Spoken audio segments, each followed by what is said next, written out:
All right. Yes.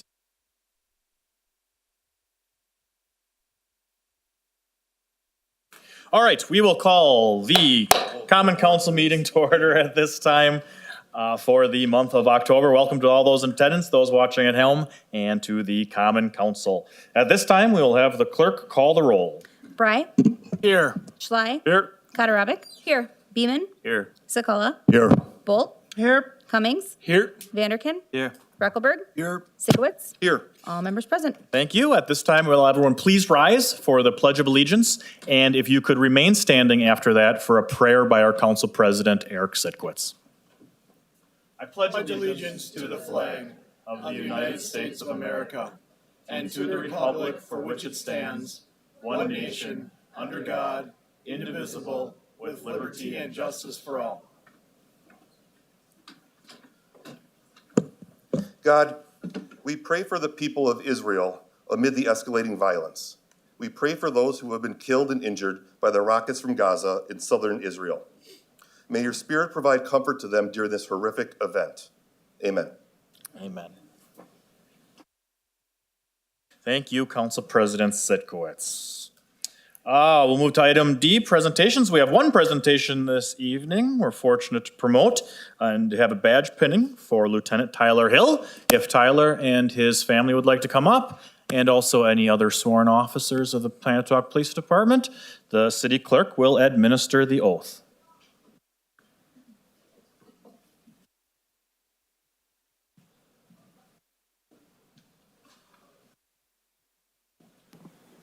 Wait for your whole crew to come on up. Yeah.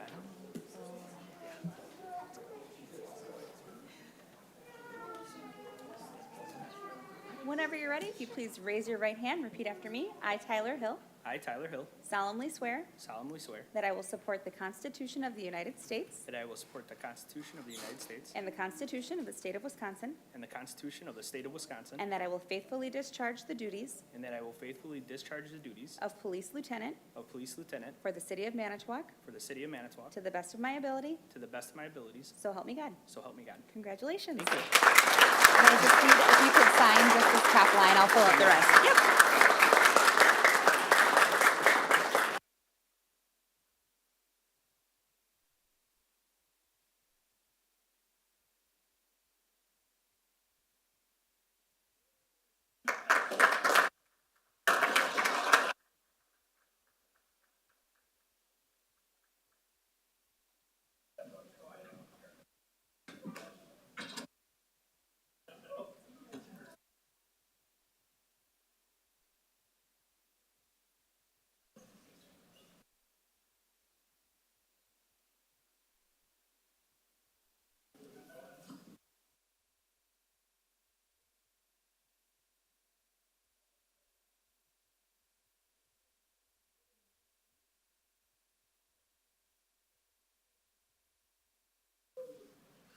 All right, congratulations, Lieutenant Hill.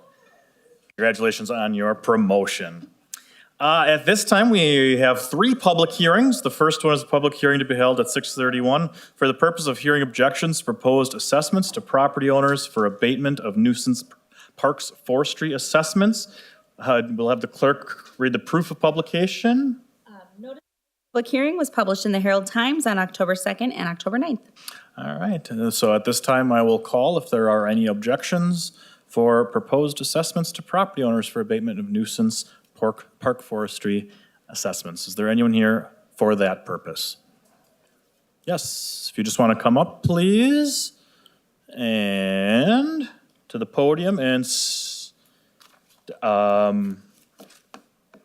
I just want to make sure, I haven't done one of these for a while. You can state your name and address. Name and address, okay. Objection, and typically we'll pass it on to Board of. Okay, so what do we ask for is your name and address and then purpose for objection. And then typically what happens is we will pass that on to Board of Public Works. Board of Public Works. Oh, can you just turn on, I'm sorry, is it green? There we go. Yep, there, thank you. All right. So my name is Colin Burdell. I'm at 4503 Broadway Street. And do you want to? Adam Brunel, 1406 Reed Avenue. Purpose that we're here is on behalf of our mother, Julie Burnell. Her address is 4526 Broadway Street. On September 25th, we received a notification via certified mail.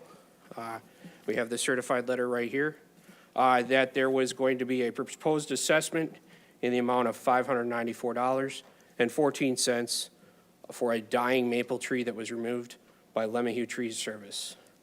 I own a chainsaw. He owns a chainsaw. We have friends that can harvest trees.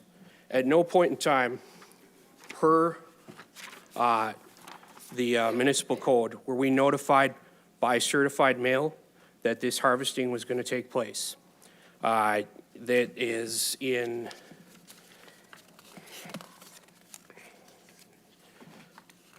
let me just pull it up here, and I'll read it to you guys verbatim. Oh, geez, I circled it even. My apologies for being unprepared here. But notice to abate public nuisance wherever the director finds upon examination that any tree or shrub or part thereof growing or located upon private premise is a hazard or public nuisance. It shall be pruned, sprayed, removed, or otherwise abated by the owner or occupant of such property. A written notice from the director shall be sent by certified mail to the affected homeowner. Said notice shall include a detailed explanation of any required abatement. We never received any notification. Reason we probably never received any notification is this letter, certified mail, is addressed to my deceased father. He died in 2010. He is also not on the parcels that are in question. So I'm a little bit confused as to how somebody can go on to private property. It's 12 feet in from the sidewalk, take a tree off there, and then charge somebody for taking a tree off there without permission. I get it, there are requirements, but those requirements are spelled out in the municipal code and should be followed. And by making somebody come down here to ensure that the municipal code is followed, or that we are given our proper notification of removal of our property, is, I think, a bit of a problem. So do you have anything you want to say, Adam? We ask that it just be removed, and we don't pay. Understood. Can we get the address of the property that you're speaking of one more time, please? 4526 Broadway Street. Thank you. Thank you. Again, as I mentioned, we will make a motion here. Legally, we send that to Board of Public Works for objections to assessments, so very that much. you'll get a notice of that. Basically, what this does is allows people to have that opportunity. Once that is done, then everyone else doesn't have that opportunity anymore, and yours would be forwarded to Board of Public Works for a final decision. Thank you. Okay? Does someone want to make a motion to that effect to send 4526 Broadway Street for an objection to their assessment to the Board of Public Works? Mayor, I would make that motion. Second. Okay, there's a motion by Sichtkwitz, second by Sakala. Discussion? Seeing none, all those in favor? Aye. Opposed? Motion carried unanimously. Thank you. Is there anyone else here for objection to assessments for nuisance parks forestry? Going once, twice? We'll close that public hearing. We'll move to the next public hearing to be, I don't know when that meeting is, by the way. Sorry, I should probably tell them that. Do we know when the Board of? The next one is next Wednesday, October 25th at 4 PM. October 25th at 4 PM, 4 p.m.? October 25th, Wednesday. That would be when this would be taken up. Thank you. I think you'll get a letter in the mail as well to that effect. Yeah, and if we have any emails on file, I can send those via that way as well, since with it being, just a week out, yeah. Sound good? Thank you. All right. We have next public hearing, 632, for the purpose of hearing any and all interested parties in the matter of a proposed change in zone from B3 General Business to I1 Light Industrial for property located at 2832 Custer Street. We'll have the clerk read the proof of publication. Notice of this public hearing was published in the Herald Times on October 2nd and October 9th. Thank you. Adam Tagan. All right. Rezoning, again, is from B3 to I1 Light Industrial. The property owner approached the city with the desire to construct some self-storage units on a portion of the building. If you recall, year or so ago, the zoning code was changed to require self-storage units to be located within an industrial district, hence the need for the rezoning. The subject property currently has what was a house, but is now currently a salon on site, as well as an accessory building. The applicant intends to take down the accessory building and put up self-storage units. The comprehensive plan did show this area as a combination of industrial and commercial. Therefore, it is staff's opinion that the requested rezoning is consistent with the comprehensive plan, and we recommended approval accordingly. It went before the Plan Commission and received a motion to support the rezoning that passed with no objections. Staff also did not receive any neighbors or anyone else who had objections to the rezoning. Thank you, Adam. Are there any questions from the council for Adam at this time?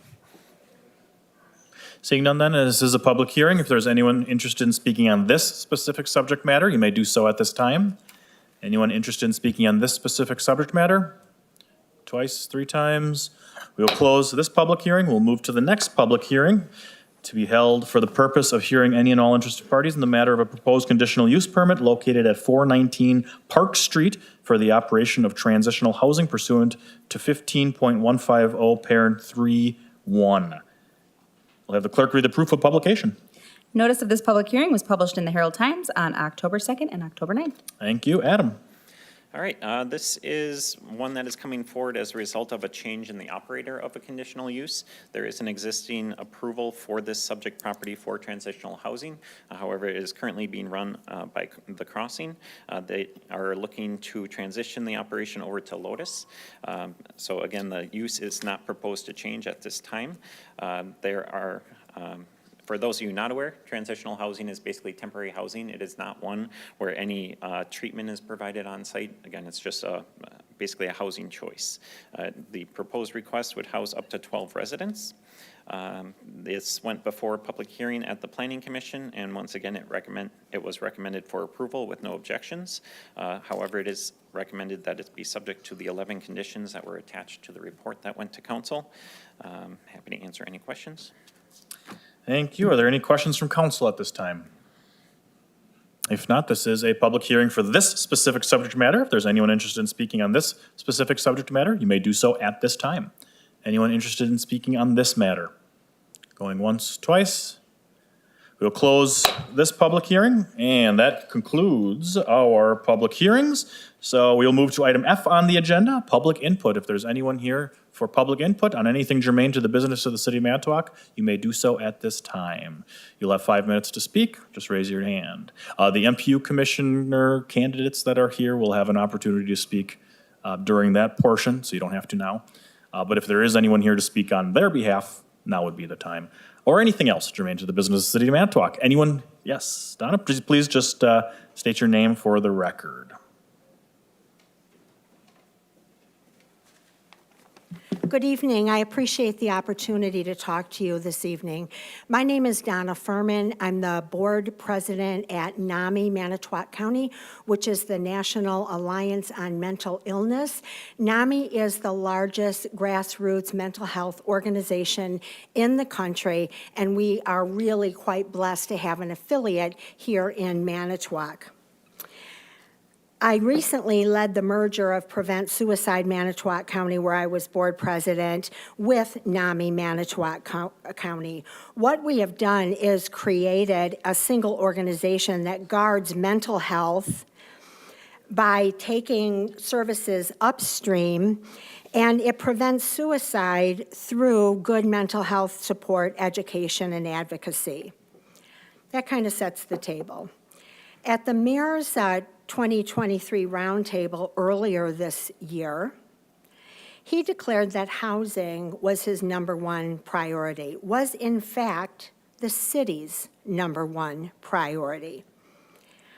I've commented many times since then that I fully agree with this priority. I think, however, that we have taken a very huge step in the wrong direction. I'm here to talk about the encampment ordinance that can fine people unhoused more than 10 days for up to $2,000. The homeless crisis in Manitowoc County is an affordable housing crisis. I just can't say it any more plain than that. It's also a mental health crisis.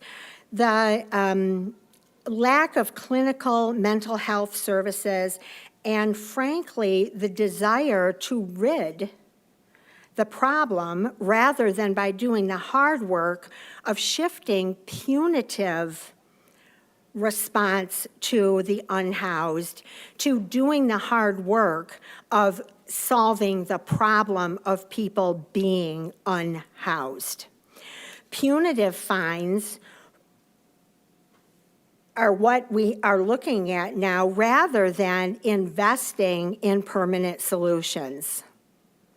Punitive fines and conditions like being for conditions like being unhoused keep people in an endless loop of poverty. They get fines that they cannot pay. They end up in court where they get more fines that they cannot pay. And ultimately, when all of this builds up, they end up in jail where people do pay. It's the taxpayers that pay. Some suggest that finding unhoused people will put them in the system so we can help them. I'd like to know what this system is, and I will tell you, I haven't heard of a plan on how to make this system helpful when you've just dug yourself a hole that is $2,000 deeper. The system, of course, that we're talking about is really the jail system. Because as I said, people who can't pay their fines will likely be in jail at some point. A study by the U.S. Department of Justice, Office of Justice Programming, concluded that fines are ineffective in preventing future offenses. And they also found that offenders who receive fines are more likely to commit additional crimes than people who don't receive fines. What you have done, perhaps unknowingly, is criminalized homelessness and likely brought more crime to our community. This is the costliest and least helpful way of addressing this challenge. This policy wastes scarce public resources by implementing a plan that simply does not work. It's been proven ineffective in many places, according to the National Low Income Housing Coalition. Studies suggest that 49 to 70, up to 75% of unhoused people have a mental health conditions that go untreated due to our lack of providers and other access to care issues. I look at this measure by the council as an attack, not just on the unhoused, but on the mentally ill. Our leaders are showing an alarming lack of grasp on the big picture. NAMI has had the privilege of working very closely and in partnership with law enforcement over the more than a year as we deliver crisis intervention team training, which trains law enforcement how to work with people in mental health crisis and de-escalate.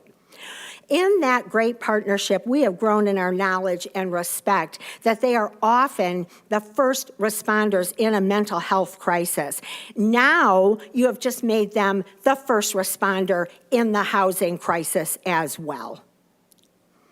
The responsibility has been shifted from elected officials who can move the community in a positive direction, and who hold the purse strings to law enforcement, who does not set public policy. There are communities throughout the country that have made tremendous progress in housing and have developed best practice methodologies. Led by the United States Interagency Council on Homelessness, successful communities have focused on decriminalizing housing first and foremost. They provide integrated health care. They build paths to job training and employment that foster independence. They foster education connections for unhoused school-aged youth. They strengthen crisis response systems. They reduce criminal justice involvement, not expand it. And probably the most important thing is they work in collaboration with others in their community. This is the time to focus on these things when the Biden administration has allocated more money to address people who are unhoused than we've ever had available to us in our country's history. This work is daunting, it's hard, but it is purposeful, and it will lead to dignity, self-reliance, and justice for all citizens in our community. What you have done here is prioritize the demands of the housed over the needs of the unhoused.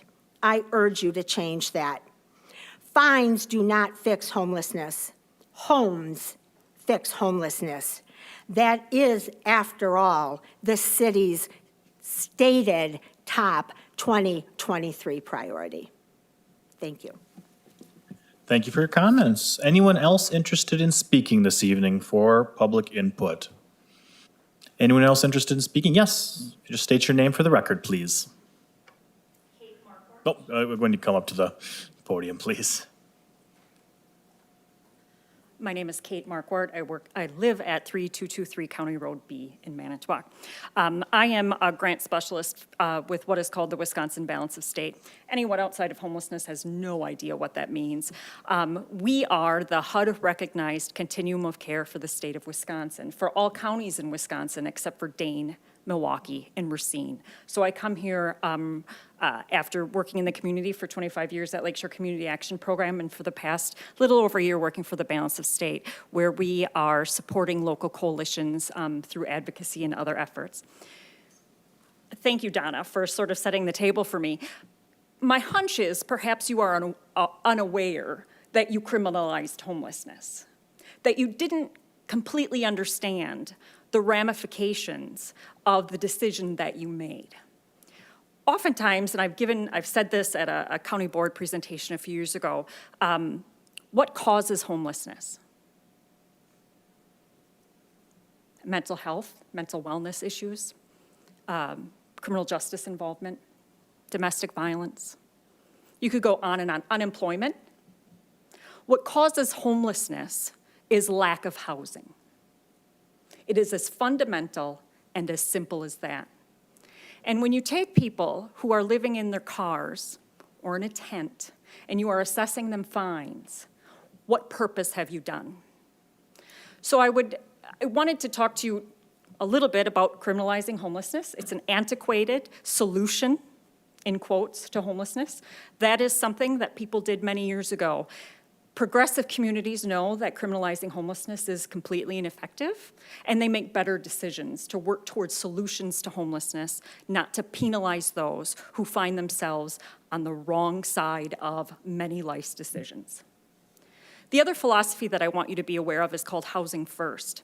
Housing First is a philosophy, again, this is probably new to many people, that first you provide someone housing, and then you start the work to deal with the issues that brought them to homelessness in the first place. Provide someone a place to live, and I can guarantee you they will then be able to find work. They will then be able to address any mental health issues that they might have. They will then be able to repair any issues, any struggles that they have going on in their life. They can't do that when they're already behind the 8 ball, living in a vehicle, and now are being assessed fines simply for being a victim of certain circumstances. I think the decision was short-sighted, and I think that if you really want to impact homelessness and the unhoused in this community, it's important to talk to the people, the experts that are in this community, who have years and years of experience working with the unhoused and the unsheltered before such a terrible decision is made that impacts many, many people in this community. Are any of you even aware of how many homeless people might be existing currently in the city of Manitowoc or the county of Manitowoc? Any idea? We don't typically respond to public input, just so you're aware. Yes, right. No, and I didn't expect sort of a rhetorical answer. Yep. But I can tell you that typically the shelters are full. There was a warming shelter created through community grassroots effort at First Presbyterian last season, typically full. Twice a year, The community is asked to volunteer for what's called the semi-annual point-in-time count, where we ask community volunteers to actually go out into the city of Manitowoc to locate people who don't have housing. This is a federal thing that people all over the country do, and we do that locally here. Do you think we found anybody? You're absolutely right, we did.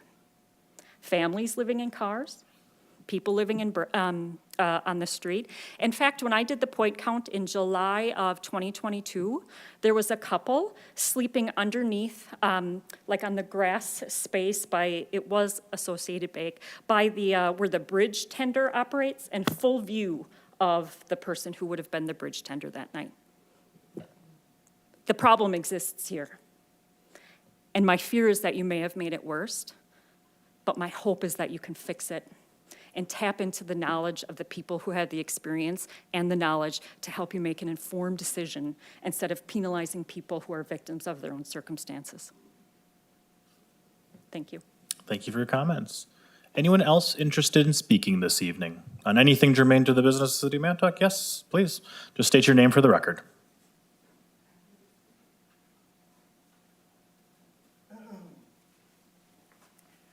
Good evening. I'm Steve Langton. I live in Manitowoc on 4623 South 10th Street. And I'm also going to pile on the homeless ordinance that we've been talking about. I think the solution that you enacted with the ordinance would make sense if homelessness was a choice for people. If they had made the choice to be homeless, then if they were fined, they would realize the error of their ways and they would reform and go buy a house. Homelessness is not a choice for the vast majority of people. They are a victim of circumstances, as you said. And I think that if we incarcerate them for a couple of weeks or a month and then release them back into the community with no change in their circumstances, what have we accomplished? All we've done is spend money to house them and feed them in jail, but we've not addressed the problem at all. So I would urge all of you to pull back the ordinance and work with the people that we have in this community that know a lot about the problem that we're trying to solve. And as she said, and as both of these ladies said, there are many communities out there who have solved the problem in their respective communities. So we don't have to reinvent the wheel. All we have to do is find out what the plan is from other people who have done it. It seems to me to be very logical, straightforward, and practical. And I urge the council to take a different approach. Thank you. Thank you for your comments. Anyone else interested in speaking? Yes, please, just state your name for the record.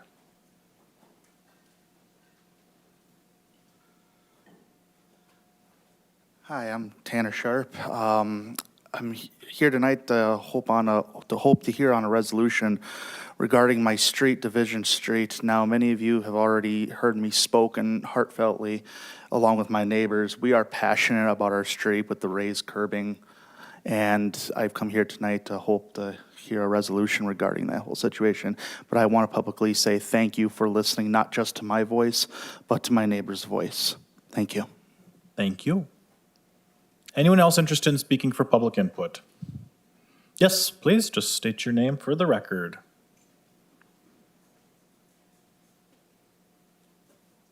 Hi, I'm Lyric. I will not state my address because I don't feel comfortable sharing that.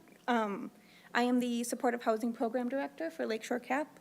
I oversee our COC grant, our EHH grant, and then also several recovery grants. You were curious about the number of people that were unhoused in Manitowoc. I can give you unhoused numbers as well as unsheltered.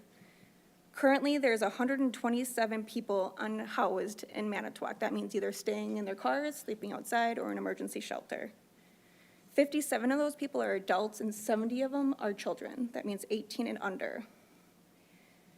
18 of those households identify as having a disability. That means 32% of them have a disability. 14 identify as fleeing domestic violence. That's 35%. 8 are transitional age youth. This is households 18 to 24, and that is 4.5%.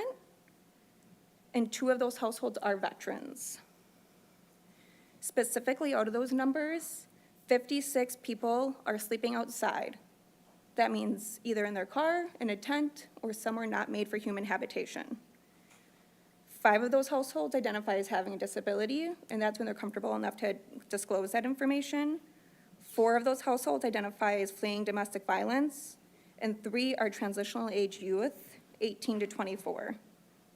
That's all I have. Thank you for your comments. Anyone else interested in speaking on anything germane to the business of the city of Manitowoc? Once, twice. We'll close public input. We will move to the next item, which is appointments and business presented by the mayor. I'm going to start with some business, believe it or not. 2 items, actually one with the conversation that was just had for public input. I do want to state that, just so the message isn't lost, housing is the number one concern and issue that we're facing as a city in all different kinds of housing. In fact, just the meeting before this one, we had a great conversation on accessory dwelling units, more affordable options on current properties, residential properties in the city of Manitowoc to hopefully help, especially with families who may be in need. We're having all those conversations, but we'd be more than happy as a city to sit down with law enforcement, fire department, building inspection to address why that ordinance came about and our rationale. And not saying that ordinances are forever, because they can be changed. We're more than willing to have that conversation. But I'd love to have that conversation of why that came about. And also just the conversation on what we can do moving forward as a city. What our role is in housing. And when I say housing is the number one issue, I mean, and clarify, safe housing. And to us as a city, someone living in a tent is not a safe house. How can we address that? And we're more than willing to work with you, but I would love an opportunity to explain what the council talked about for quite some time on this issue and rationale behind it. So that olive branch is there, but housing is the number one issue, and we are having extensive conversations on all different types. And in fact, the comment was made at the meeting. This is something completely different than we've ever thought about or generations have thought about in housing and how we deal with codes in the city of Manitowoc. This council is willing to have that conversation, I can assure you that, from the past meeting. So thank you though for coming and addressing, truly appreciate, and the stats and numbers. It tells quite the story of what's happening in our own backyard. So with that, also some of those who were here to hear the riveting budget address, and you're not going to get it tonight.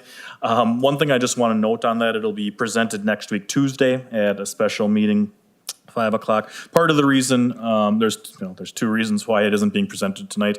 One, I was a little busy last week, but 2, when we were putting together the budget, Alderman Sitkowitz actually at the Finance Committee asked for a list of items that the council and myself have approved over the last 12, 18 months in terms of new spending. We're working on that in the Finance Department, but if I were to have presented the budget tonight without me adding anything in it, and just adding what we've all approved over the last 12 to 18 months, cost of living increases, salt, for example, is going to be increasing $60,000 next year. We're getting the same amount of salt, it's just increasing $60,000. That's something we just can't control. But there are a lot of things that council has approved that we can control. I was looking at about a 20% tax increase for the average home. Now, I don't think I would have been welcomed too much by this council or the citizens if I presented a 20% tax increase. But a lot of it is based off of things that we've approved over the last, they're from flashing signs in several locations, $20,000 a pop, to personnel changes, which is of course the bulk of it, because that's the bulk of our budget. So we're continuing to put together a plan that I hope is acceptable, but and one thing we're also going to do moving forward here is we're going to have more of a conversation at the committee level over fiscal impact. So right now, you see on resolutions, fiscal impact note. I'm going to require department heads to have that for committee meetings as well. So you can see right then and there where it's coming from, and we're all going to have a conversation of, if we approve this $50,000 sign, where's the money coming from? Because we were able to do that for the last few years because we're in a very strong financial condition, but that's not sustainable. Now, it gets a little difficult because you look at things tonight like Division Street, you know. That is not general fund money, that's from other projects that, you know, just we didn't do or were changed. You know, things like that aren't necessarily impacting the bottom line on property taxes. But some things that you're going to be considering tonight do have a large impact. And I will point out one because it isn't in the budget that I've been putting together, and that's the compression issue under personnel. I didn't even add that to the budget when I throw out this 20% tax increase number. And that's also going to be very difficult to explain as well. You're going to see a tax decrease. You're going to see quite a tax decrease in the budget. But when you look at the average home of increasing in 30% value with the reval, that's what I'm basing a 20% tax increase off of that. So you're going to see a rate decrease, but if you compare last year's dollar amount to next year's for a house that increased in 30% in value, they would not be paying anywhere near the same amount that they did last year. And that's what I've been preaching all along to try and avoid. I know that's what people like Alderman Reckelberg are going to grill me on when he sees it. But I do have to just make a note to the council and myself. Items that we've approved over the last year and a half, there have been some pretty expensive ones. And I think we can make an argument to the citizens that, look, salt is increasing $60,000. There's nothing we can do about it. We gotta salt the roads for public safety. That means, yeah, homeowner, you might have to pay a little more to get the same amount of services.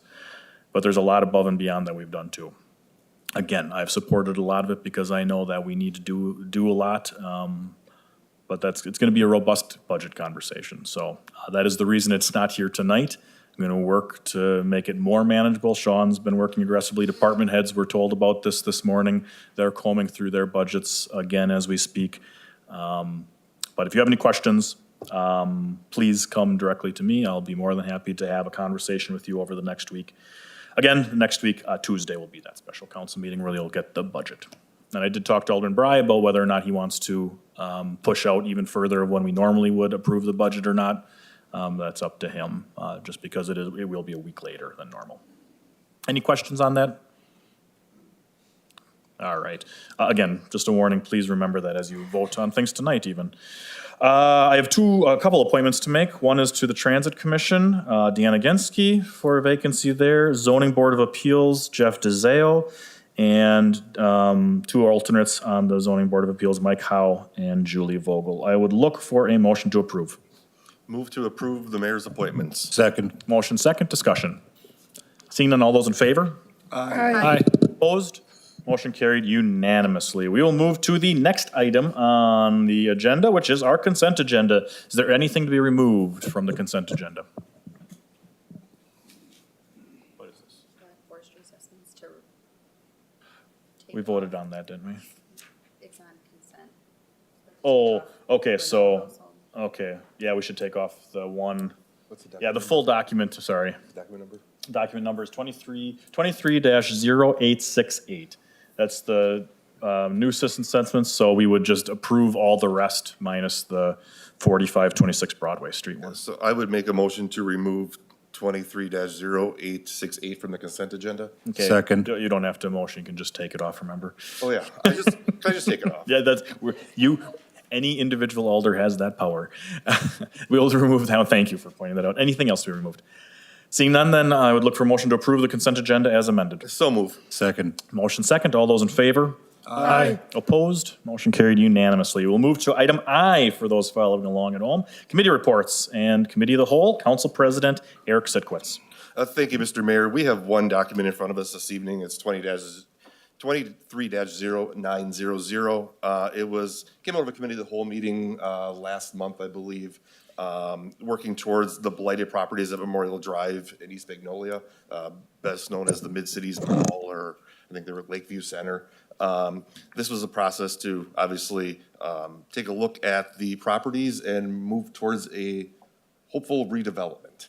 So. All right, we'll have the clerk read it. Document 900 is a resolution to declare the necessity of taking the blighted properties at Memorial Drive and East Magnolia Avenue and authorizing the taking of the properties. Committee returns same, recommending to adopt the resolution. What's your pleasure on this resolution? Move for the adoption of the committee's report, Mr. Mayor. Second. Motion and a second. Discussion. Alderman Bry. Thank you, Mr. Mayor. And as you mentioned, or as Alderman Sikowitz mentioned, that this is the old Mid-Cities Lakeshore property, or Lakeshore Mall properties and well. But I also want to, and the mayor brought up a very good point, and actually on the resolution, the fiscal impact is on this resolution. So the fiscal impact is anticipated $25,000 for appraisal fees, and in the event of a litigation occurs, anticipate a minimum of $100,000 in litigation costs, according to the Fiscal Income Act. So just in the interest of being open and honest, we're going to recite those. So thank you. Actually, I don't think that is TIF. I think that is TIF. I asked that question. Is it TIF?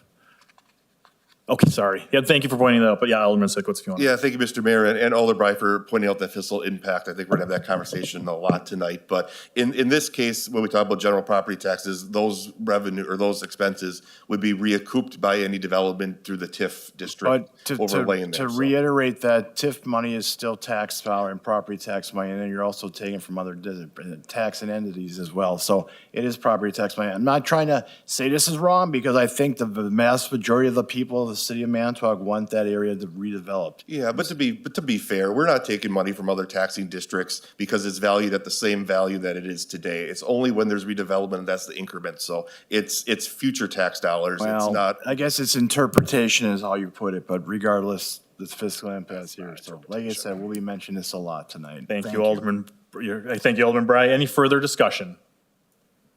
Seeing none, then all those in favor? Aye. Opposed? Motion carried unanimously. Was the assessment forestry under? PI. Oh, PI. Okay. Anything else, Council President Sitkowitz?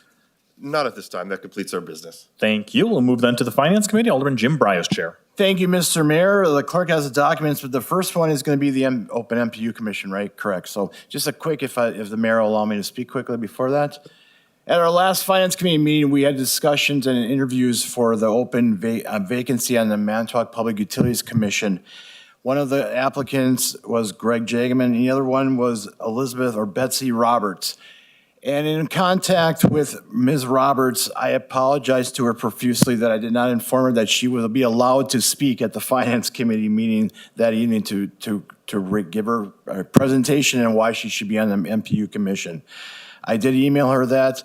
With the process here tonight, the Finance Committee did recommend Greg Jagaman as the nominee from the Finance Committee, but this is an election. So tonight, in the interest of fairness, and I did invite Ms. Roberts to come here tonight, after I guess the nomination from the Finance Committee is already in place for Greg Jagaman, I will nominate, Elizabeth Roberts for the position on the MPU Commission as well. And as the mayor mentioned, both candidates will be allowed to speak to the entire Common Council. And I guess as a little sidebar story, there's a long storied history on the appointments of the MPU Commission. And I guess in theory, I guess like to simplify potentially, I guess we'll look at that maybe over the next several months on the Finance Committee. Instead of having the Finance Committee make an actual nomination, why don't we just have it come right here directly to the Common Council? So that's a potential, I guess I'd like to look at that at the Finance Committee. Not that I'm trying to display or take away the importance of having a nominee from the Finance Committee, but there's a long storied history of how people were appointed to the MPU Commission. And I guess I'd like to make it streamlined and simpler to the 10 people that actually are going to make the final decision on that. So With that, I will turn it to you, Mr. Mayor. Thank you. So I'm going to make you do that again, though, because I'm going to open the floor for nominations at this point. Right. And both Right. individuals do need to be stated, even though it is Well, a recommendation. The of the- Finance Committee was stated, what the Finance Committee recommendation was Mr. Greg Jageman. Okay, so Mr. Greg Jageman is nominated. Are there any other nominations? Yes, You can do Mr. as many Mayor, as I you will can. nominate Elizabeth Betsy Roberts for the MPU, Open MPU Commission. Thank you. Again, as stated, anyone can be nominated. Are there any other, no, it's like Speaker of the House. Any other nominations for MP? Yeah, Oh, I don't think we're going to take 15 to 20 votes. much yet. better, yeah. Any other nominations?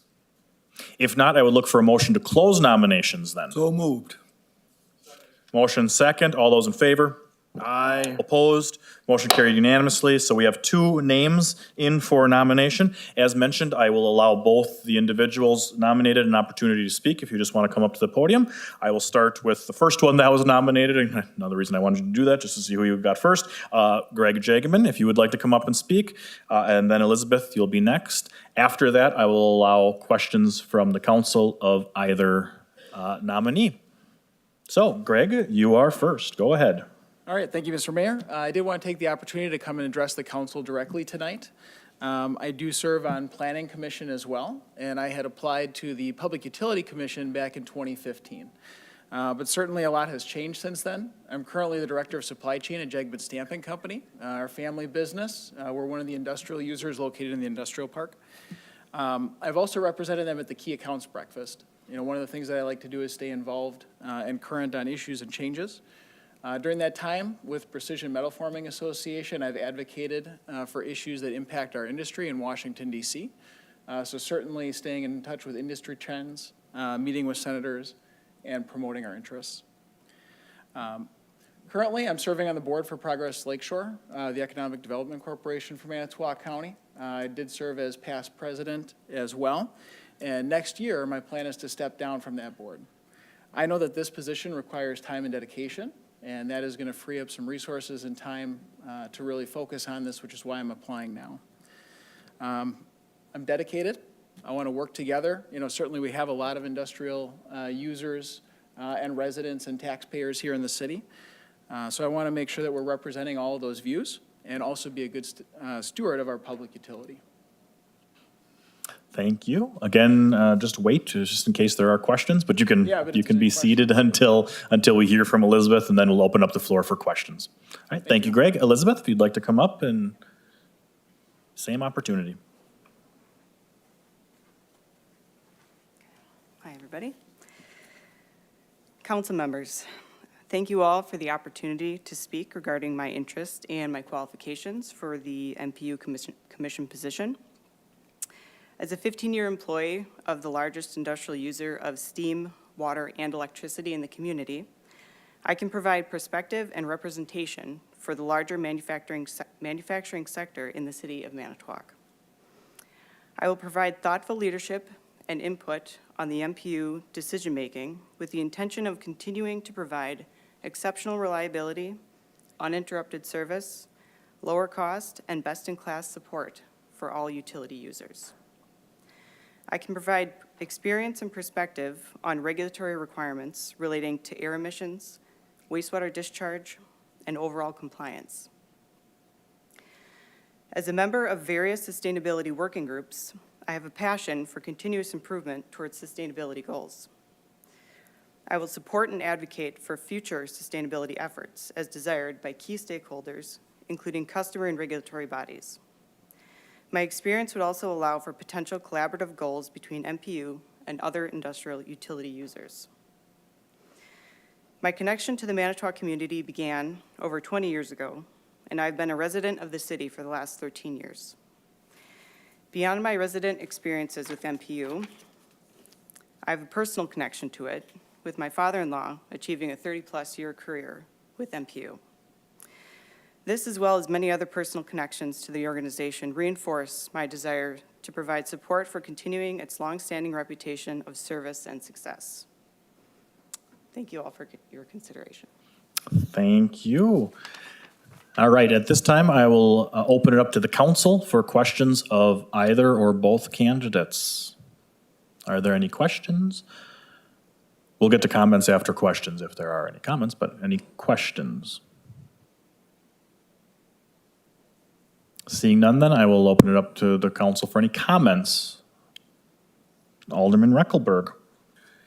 Thank you. Yeah, at the Finance Committee meeting, I had moved originally for Elizabeth Roberts to be the nomination coming out of the Finance Committee. And if you looked at the minutes or you reviewed the video, you'll find out that it was a 2-3 vote. Alder Schley and myself voted for. 3 voted against.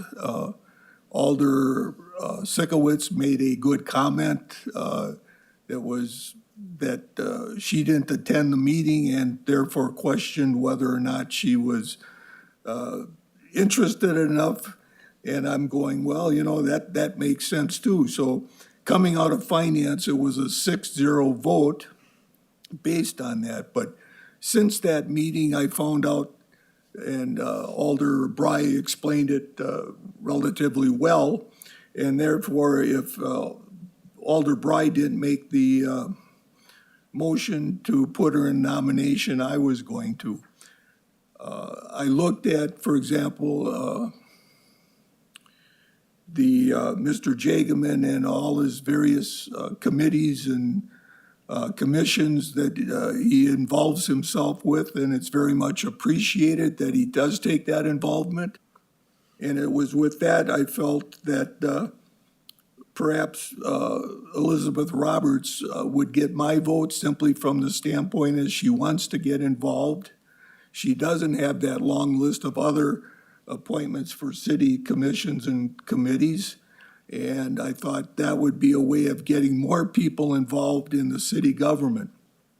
She did note that where she works is one of the bigger users of our utilities, and I thought that would put her in a good position to make sure that we keep a good running operation over there. So I would hope that my other alders would support her in this, and by no means do I feel Mr. Jageman would not do a good job if elected to that position. I just would like to see additional people involved in city government, and this would be one way of doing it. Thank you. Thank you. Alderman Sitkowitz. Thank you, Mr. Mayor, and thank you, Alder Reckelberg, for mentioning some of those comments from finance. And you're absolutely correct. I did say that I was disappointed that Elizabeth wasn't there because it's hard to get to know somebody and have those conversations if they don't show up to a meeting, and then to only find out that there was miscommunication on if she should attend the meeting and address the finance committee. So I apologize for those comments. They were misplaced, and I think it's a benefit for this council tonight to have 2 pretty qualified individuals in front of us to choose from. That's a great problem to have. And I've known Greg for many years and served with him as his vice president on Progress Lakeshore and took over for him as president. And Greg does a great job at Progress Lakeshore too, and worked with him on a couple items at Plan Commission. And I think that's where I have to draw the distinction between the two, is when I take a look at the makeup of the Plan Commission and then the potential makeup of the Utility Commission. There would be 4 members if we include the mayor who sit on the Plan Commission, who would also then sit on MPU Commission. Not saying that that's right or wrong, but if we're looking to have a diversity of thought throughout the city and different ideas and trying to get as many people engaged in civics as possible, that overlap can be sometimes problematic. So I appreciate Greg and the work that he's done on every appointment that he has come forward to and received. And I know that there'll be some in the future. But at this time, I would support Ms. Roberts for the MPU Commission. I think it's a great asset to have her on that commission. So thank you. Thank you. Alderman Sakala. Thank you, Mr. Mayor. So I would just like to say thank you to both candidates for applying, and to Greg. I mean, you're a great citizen.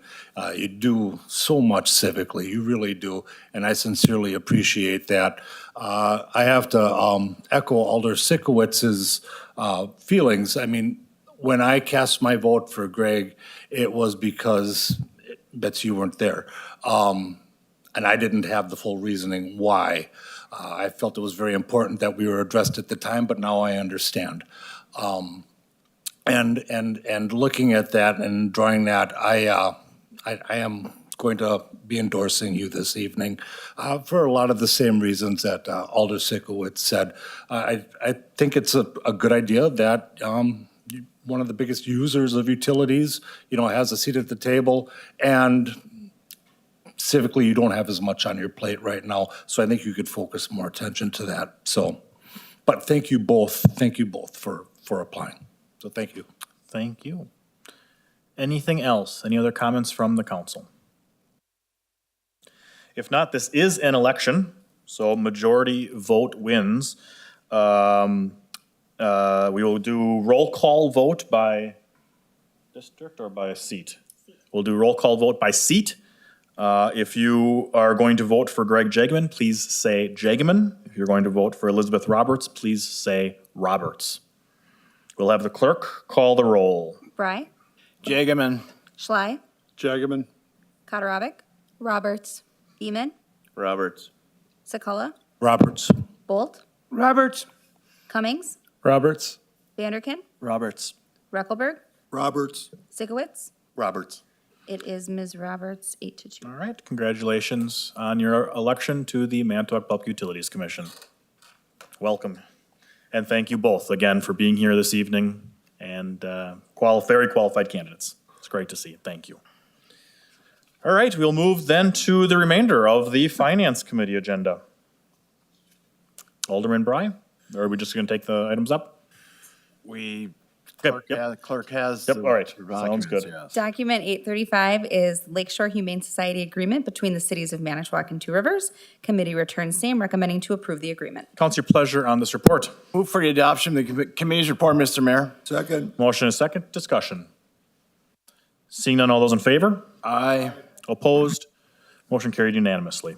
Document 839 is a resolution declaring official intent to reimburse expenditures from proceeds of borrowing from Clean Water Loan Fund for MPU Wastewater Treatment Facility Project 4679-11, first stage trickling filters and final clarifiers. Committee returned same, recommending to adopt the resolution. Council, your pleasure on this resolution. Move to adopt the resolution, Mr. Mayor. Second. Motion and a second, discussion. Seeing none, all those in favor? Aye. Opposed? Motion carried unanimously.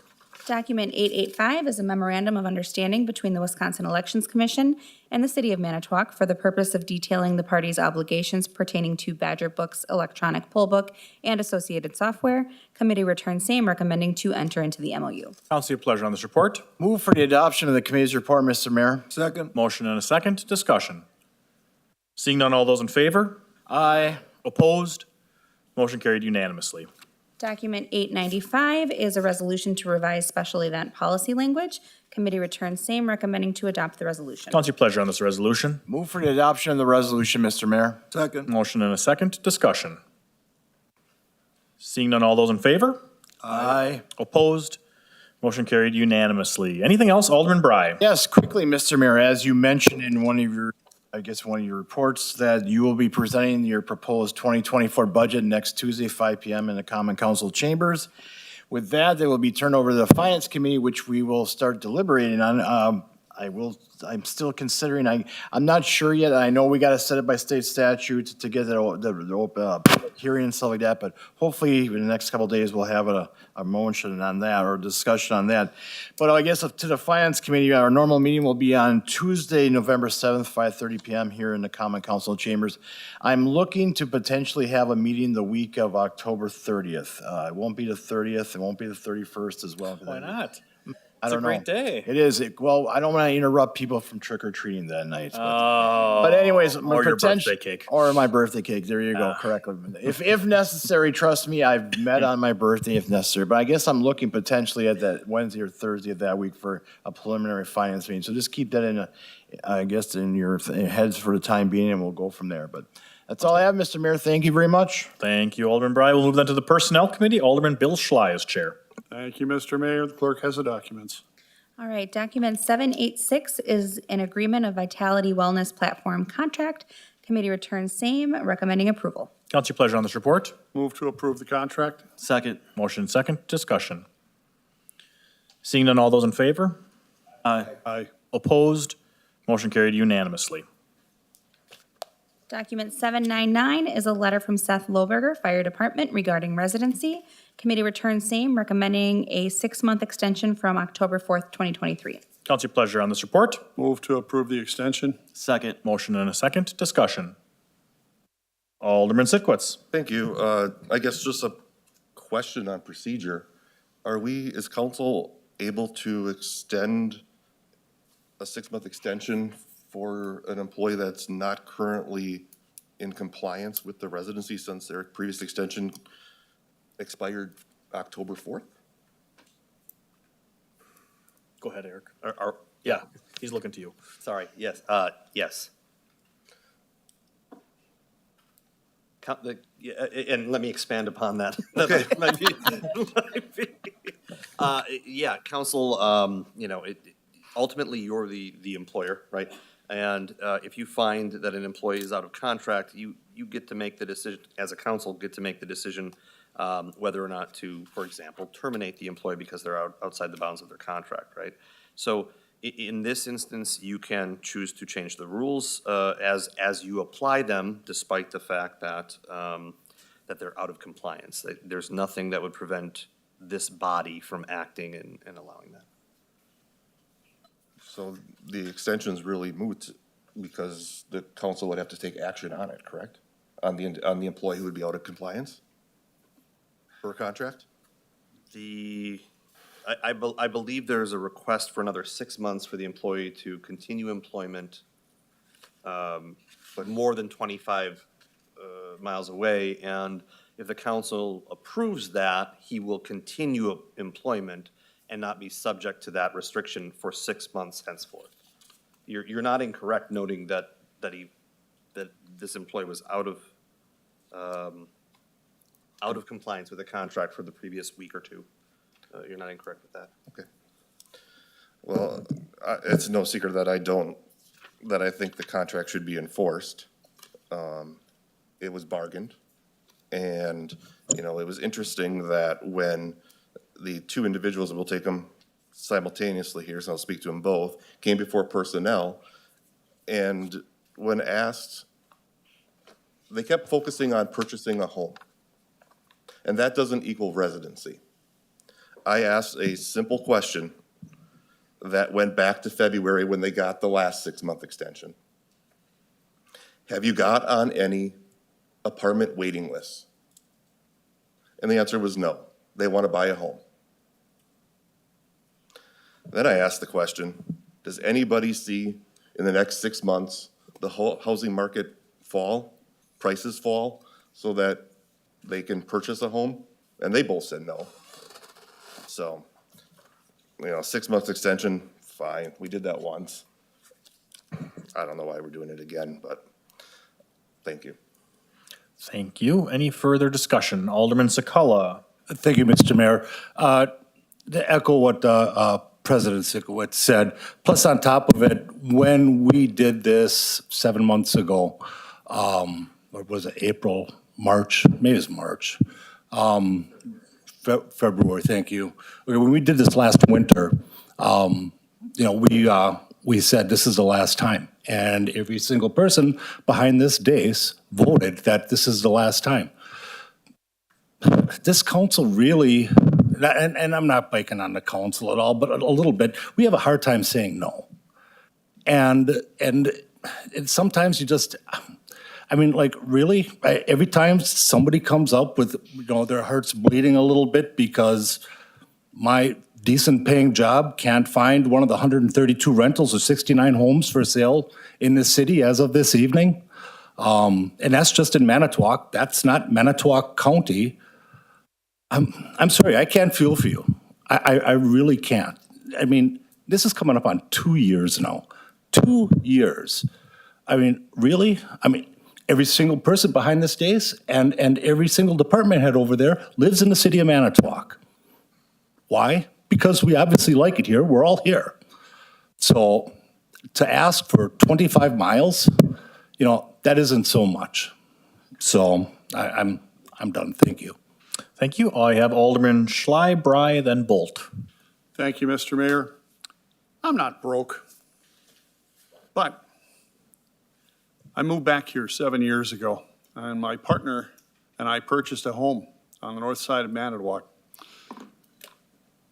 If we moved here today, that home would be out of our price range. Most of the homes that are available right now that I know of would be out of our price range. And we wanted to own a house. We would not have bought a house in Manitowoc. In fact, we were looking at other cities. We wouldn't be here. So, I follow that. They're young, they're ambitious, and they want the American dream. They want their own home. Forcing them into an apartment or into, a lower standard of living because of the situation around here right now, I think is wrong. But there's something in this whole thing that I think is even more wrong. Chief Blazer, can I just ask one more time, how many firemen are we short right now? Right now with these two guys still working for us? Can you give me an approximate number? Oh, got to go up to the mic, sorry. Get your steps in. Yeah, exactly. Currently, it's 5 positions. 5 positions with these gentlemen employed. So if we terminated their employment, we would be how many firefighters short? That would be 7. 7. I don't see this as a mileage issue or as an integrity issue or whatever you want to call it. This is a safety issue. And we can't afford, over contract language, to cut 2 hardworking firefighters out of a job. I favor the extension, and in fact, I favor the notion of getting rid of these limits completely and making ourselves competitive with other fire departments like the city of Boston, like the city of Stevens Point, who have, Boston has no limit whatsoever. You can live anywhere you want as long as you get to work on time. And same with the city of DeForest and Wanakee. A long time ago, it was important to live in the city where you worked if you worked for the city. Things have changed. It's competitive out there. We're losing right now, and we're going to continue to lose if we keep beating this issue to death. We need to just free this up to make it happen. And that's what I have to say. Thank you very much. Thank you. Alderman Bry. Thank you, Mr. Mayor. There's no need to speak. Right, the conversation from Alderman Schley. Alderman Schley. All right, thank you. Alderman Bolt. Thank you, Mr. Mayor. I'll echo my fellow 2 aldermen. What we have to consider is now we would be losing, if we don't grant this, we're losing 2 more individual firefighters that help keep our city safe, and I don't think our constituents want that either. Thank you. Thank you. I have Alderman Sitkowitz. Thank you, Mr. Mayor.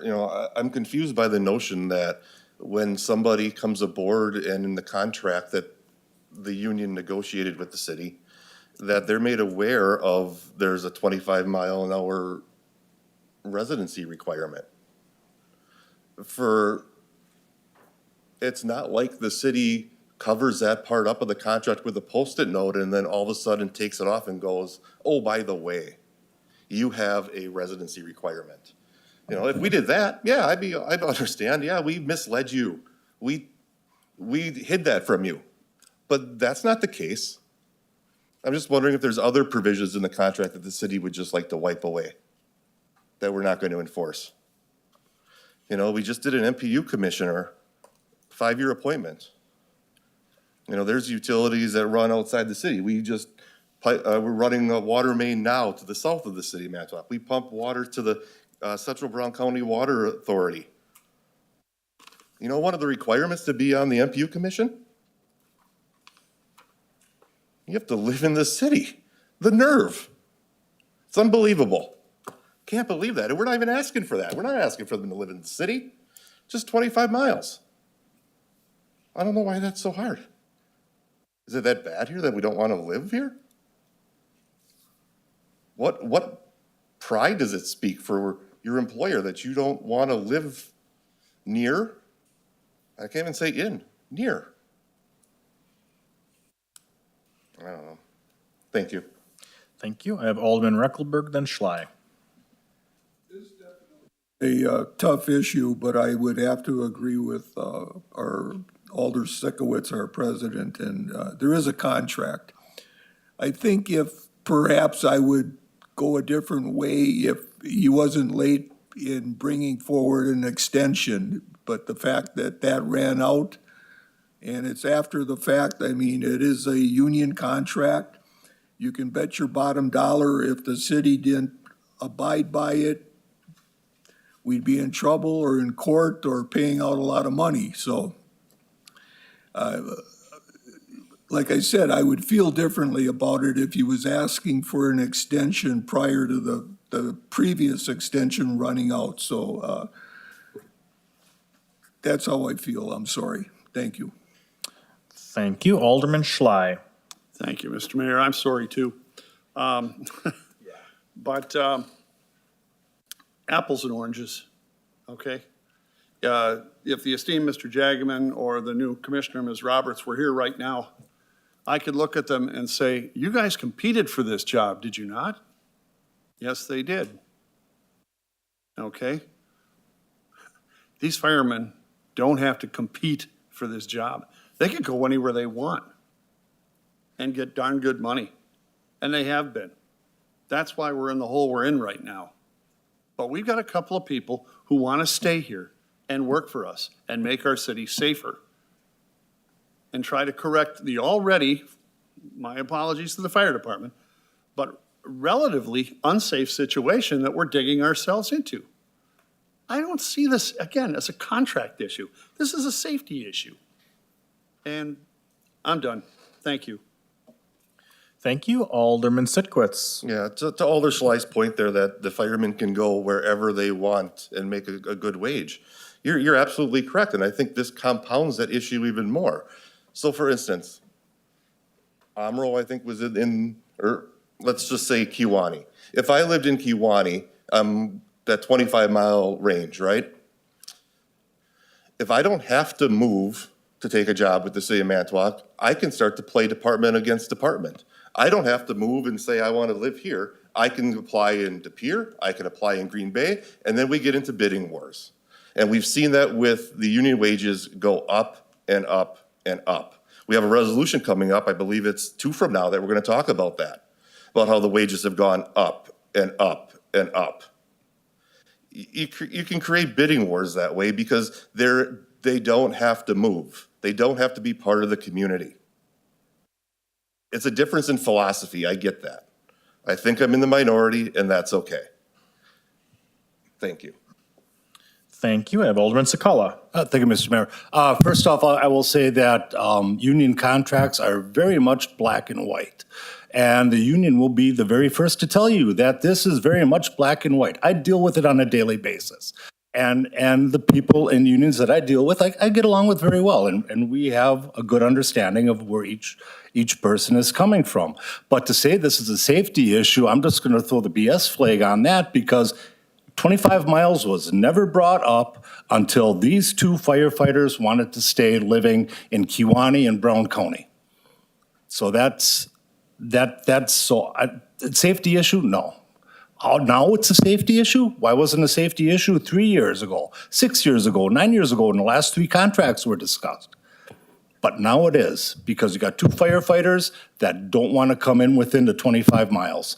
So that's all. Thank you. Thank you. Anyone else interested in speaking? Again, the motion is to approve. Seeing none then, all those in favor? Aye. Opposed? Can we see the noes, please? So Sakala, Reckelberg, and Sitkowitz. So the motion carries 7-3. Just one sec. Okay.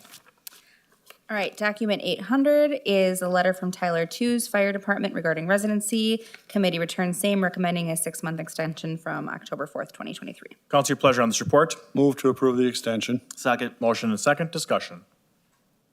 Seeing none, all those in favor? Aye. Opposed? No. Are they the same 3 no? Just making sure. Alderman Reckel, okay. So motion carries 7-3. All right, document 894 is a resolution to revise Police Department drug and alcohol policy. Committee returns same, recommending to adopt the resolution. Council, your pleasure on this resolution. Move to adopt the resolution, Mr. Mayor. Second. Motion and a second. Discussion. Seeing none, all those in favor? Opposed? Motion carried unanimously. Document 901 is a resolution to revise Employee Policy Manual, Article 14, Performance Management and Compensation. Committee returns same, recommending to adopt the resolution. Council, your pleasure on this resolution. Move to adopt the resolution. Second. Motion and a second. Discussion. Alderman Sitkowitz. Thank you, Mr. Mayor. So this is the resolution I was just referencing. And basically what it's going to do is throw away our compensation plan for protective services. And it's going to put in percentages for their rates based off of the negotiated union contracts. Part of the reason is because of the compression between the union contracts and the non-represented personnel. So I asked the question at personnel, are our non-represented personnel compensation plan data bad, wrong, out of date? And I was assured that that data is accurate. So somewhere when there's a compression formula, the one variable that is different when we compare assistant police chief across all the other communities are like comps, deputy chief, is if those are out of line with our internals, the union contract has to be out of line with the externals. One of them that really seems odd to me is the battalion chief is looking for an 8% above the fire captain. We haven't even hired anybody yet.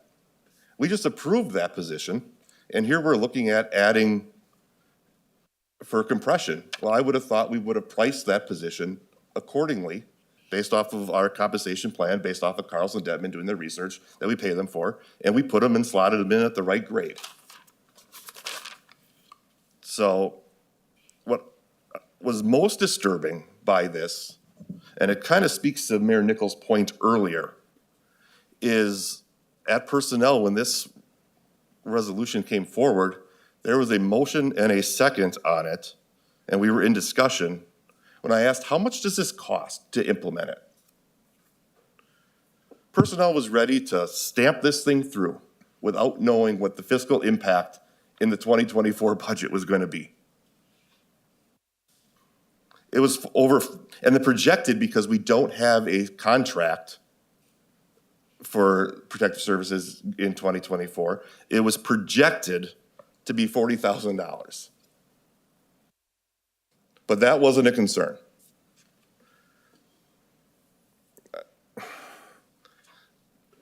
I don't envy the mayor when he's crafting this budget and some of the spending that's been going on.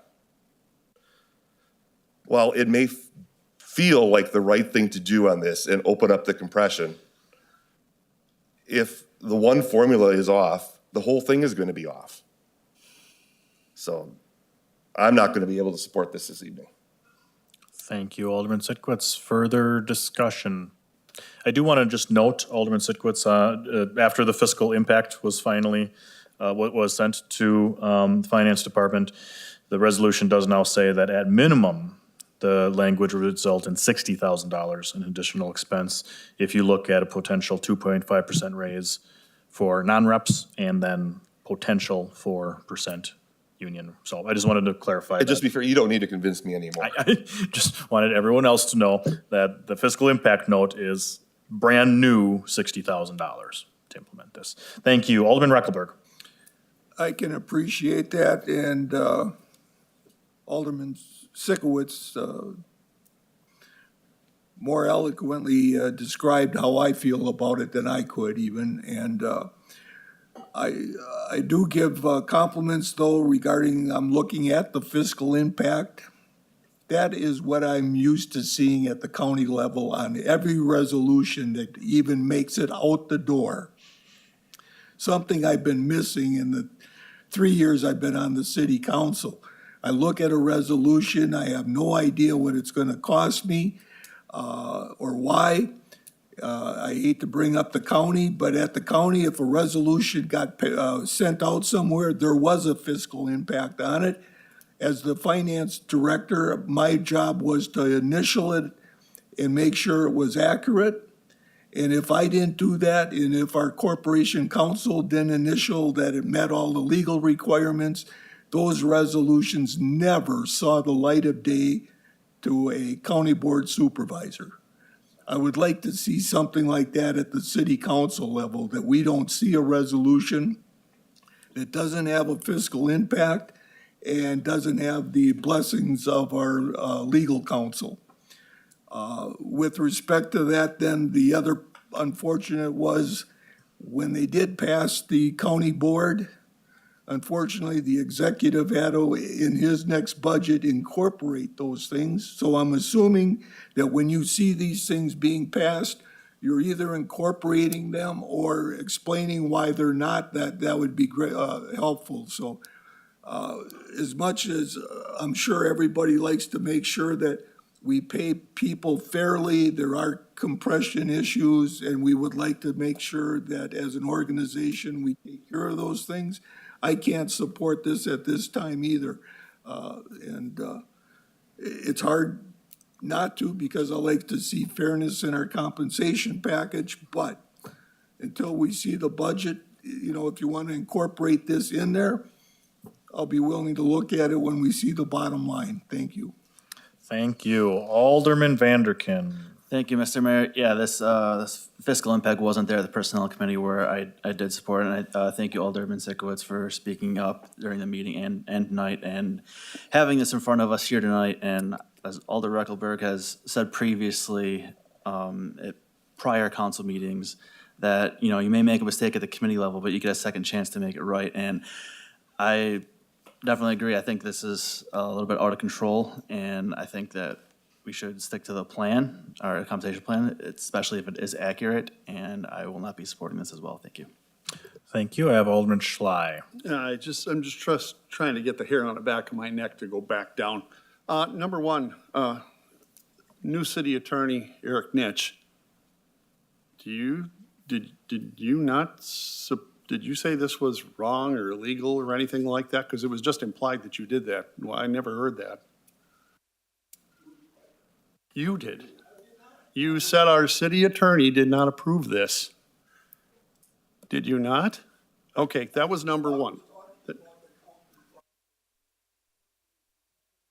Yeah, okay, yeah.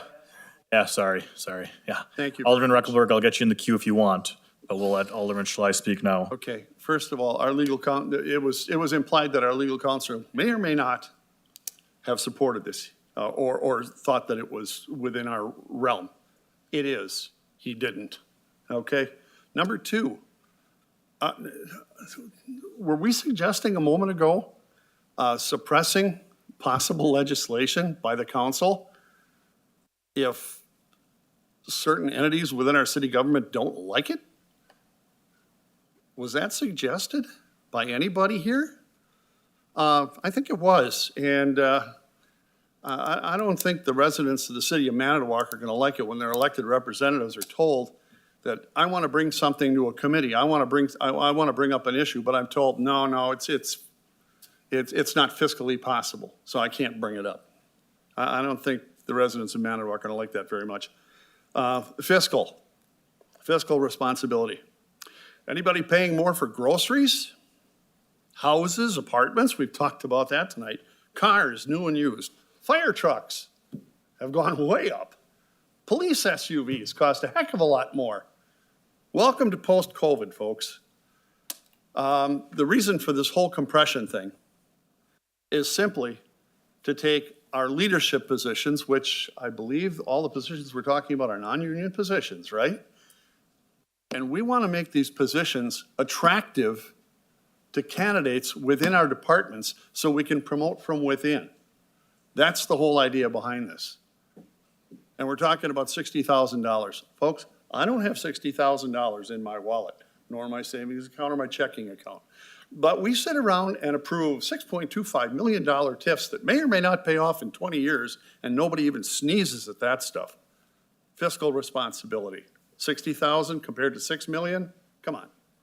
That's all I got to say. Thank you. Thank you, Alderman Schlein. I have no one else in the queue. I just want to note that I'm personally not trying to suppress anyone from having a conversation. I personally support this because it makes sense to me, especially when we are seeing compression. And I hope the council doesn't vote this down tonight.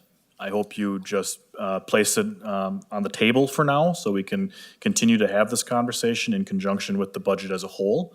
Because Alderman Schley, you're right, it's $60,000.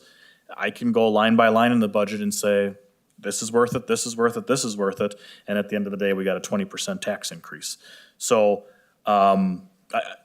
it's my responsibility to start saying, to start putting the brakes on some of these things because it's getting a little out of hand with what we're approving versus what we have to go back to our citizens and tell them, you got to support this. Oh, and you got to support the $50-some thousand for the new flashing lights that are going to be in the budget. And you got to support bringing people up to midpoint. And you got to support 10-year bonuses. It adds up.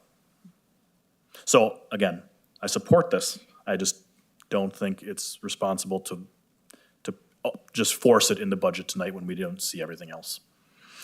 I just saw a lot of hands pop up after I started talking. I don't know if you're going to yell at me or what, but I'm going to start with the council president since he represents you all, and then I'll go. You know, I'm not sure how somewhere along the way, asking for information is suppressing ideas or things to come to council. I think to have the most information in front of you to make a decision is the best way to make a decision. You can come to different conclusions, and I think we're showing that tonight with the same amount of data in front of us. We can all come to different conclusions based off of life experiences, knowledge, tribal knowledge, whatever we want to use as experience. I also know that there's a ripple effect every time we change something in our compensation plan. So I'm concerned when I see something based off of a variable that can be the only thing out of line, and now we're compounding on it. One of the things, if we want to fix the compression issue, isn't keep throwing more money at it to create a farther gap when we benchmark these positions off of like positions and job descriptions in our comparable communities. If we aren't going to use that data, there's a savings. We can eliminate that data and we can just start throwing numbers at a comp plan any way we want. We won't have to pay Carlson Detman to go tell me how much a deputy police chief should make. We can come up with that number ourselves. Now, perhaps we don't have the expertise that Carlson Detman has to know that it's not just going to call in communities and say, hey, how much does your deputy police chief make? Because there may be an assistant police chief too, like we have. And then they take those job descriptions and they match them up to get the most comparable position to our position. And then they look at the wages and they grade it out and they made these beautiful pay bands for us to slot people in. Now, I've been a big proponent of pay for performance for a long time, right? And that's kind of what we have, but we modified it because it was easier to get everybody to that 5-year hire rate, because that's the right thing to do, because the data showed it. If somebody can show me data that says the assistant police chief should be at 20% above the detective sergeant minimum because the data supports that, if somebody says that the assistant fire chief should be 20% above the fire captain maximum, let's take a look at that data. But that's not what was presented. The percentage was, we have a compression issue based off of the union contracts. So instead of dealing with the compression issue, what's creating it, we're just gonna bump everybody up. Then what happens? Then, Carlson Detman we're not their only customer. So we're just taking now it's $60,000 and dumping it into the pot of the protective services here. So when Carlson Detman contacts us and asks us for our wages and job descriptions, we provide that information. Now it's an inflated rate. So that information now goes to another municipality and it's inflated. And now we're gonna look at that and go, geez, that one's making so much more now too. We need to inflate it. Those are the ripple effects that I worry about. Sometimes to a fault, I worry about the ripple effect. There's times where we've had conversations at personnel where we have a clerk position that now that we move some people around, they do the same work as this clerk. We need to pay them at the same. Okay, well, you can almost guarantee at the next personnel commission or committee meeting, that caused another issue. I've seen it numerous times. So while I understand the mayor doesn't want this to go down, he'd like to find a way to incorporate it into the budget, and I can appreciate that. What I don't want to do is hamstring the mayor to say we have to put this in the budget, because that's what personnel did. They weren't worried when it was $40,000. Now that it's $60,000, there's some backpedaling, and I appreciate that. But I wish the conversation around the dollar amount would be a little bit more upfront on some of these, because these are the conversations that are harder when it's already getting pushed forward. When the idea got through committee, it's in front of the employees already, and now we, or maybe me, I won't say we, maybe me looks like a jerk because I'm calling it out. It's not a fun conversation to have, but I think it needed to happen. So while I appreciate the mayor doesn't want it to die, and for doing it, I will make a motion to table at this time. Okay, there's a motion second to table. There's no discussion on tabling. All those in favor? Aye. Opposed? Motion carried unanimously. Thank you for the conversation. Again, thank you. I'm glad it's not dead, but I think we can have a more robust conversation when we look at a whole. Thank you. So just so everyone is aware, the next item you're gonna be taking up, there is language in the policy manual. I just want everyone to be aware of this before we start talking. Article 14 under the performance management compensation. So that's basically what you just tabled. So that would just have to be, correct me, Jesse, if I'm wrong, but that just, if we wanted to prove everything else, we would have to just take that section out for now. Okay, just so everyone is clear on that. We're gonna take a motion to, we'll have the clerk read it and then I'll bring you up, Alderman Reckelberg. Okay, we'll have the clerk read. Okay, document 896 is a resolution to revise the employee policy manual. Committee returns same, recommending to adopt the resolution. Council, your pleasure on this resolution. Move to accept the resolution. Second. Motion and a second. Discussion. Alderman Reckelberg, did you want to speak? Actually, just a comment on the previous one, if I may, and that was, this is a good example of you putting something in the budget, whether it is as presented or a little more or a little less, and the resolution is there within the budget to handle it. So. Thank you. I said my piece. Thank you. Is there someone willing to make a motion to amend the motion to remove the Article 14 language? So moved. Okay, so it's a motion by Bryce, second by Vanderkin. Discussion on that amendment. Seeing none, all those in favor? Aye. Opposed? Motion carried unanimously. Now we're back to the original motion with the other items. Is there discussion on any of the other items? Alderman Sitkowitz. Thank you, Mr. Mayor. This one just seemed a little odd to me, so what I didn't understand is, so City Hall went to summer hours, permanent hours. So City Hall now closes at 11:30 on Fridays, which the employees used to get Good Friday off in the afternoon as a holiday. Now that City Hall is closed every Friday, there was really no need for that holiday, since the employees were already off. But we decided to close New Year's Eve all day now instead of a half day, even though the employees were already off. So, when we take a look at costs, I think PTO is one of those things that does have an indirect cost of just time worked. And again, still providing a service to the community. We're already closed at 11:30 on Fridays. I don't know if we necessarily have to close another half day. It is the end of the year, and we do know that people like to pay their taxes by December 31st for that tax year, but we're going to be closed. So, thank you. Thank you. Alderman Sakala. Thank you, Mr. Mayor. I asked a question for Mackenzie. How much business do you get, like taxes or whatever the case is, on New Year's Eve that morning? It kind of depends on what day of the week it falls on, but it's comparable to the rest of the last week of the year. We do have various banks that collect payment and, drop boxes and e-check, all kinds of things. Thank you. Thank you. Does anyone need any more clarification on that? The New Year's is a little wonky because we changed that a couple of years ago. So under what Alderman Sikowitz was talking about, employees would lose 4 hours of PTO or holiday pay. I apologize, holiday pay. So they're losing 4 on Good Friday. They would be gaining that 4 back on New Year's, and then an additional 4 if that day fell on a weekday. Because the current language is if New Year's Eve falls on a weekend, the employees don't get that holiday pay.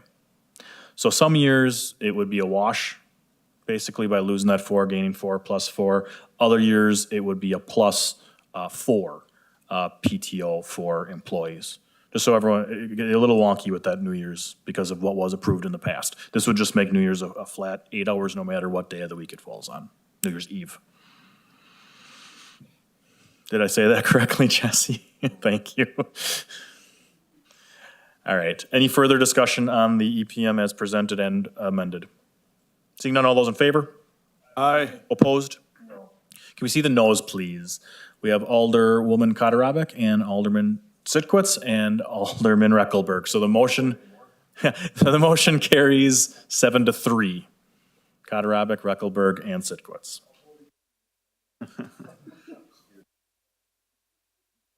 All right.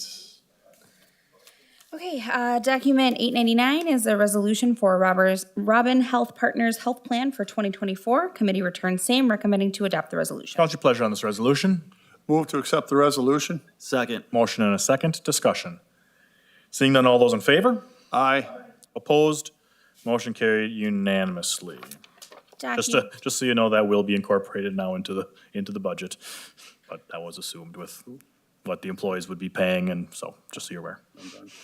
All right, document 902 is a resolution appointing Eric Nitsch as city attorney.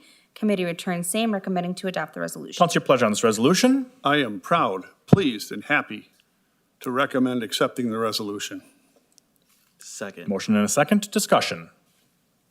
Alderman Sakala. Thank you, Mr. Mayor. I'm just curious as to how we got to this figure. How we got to this figure?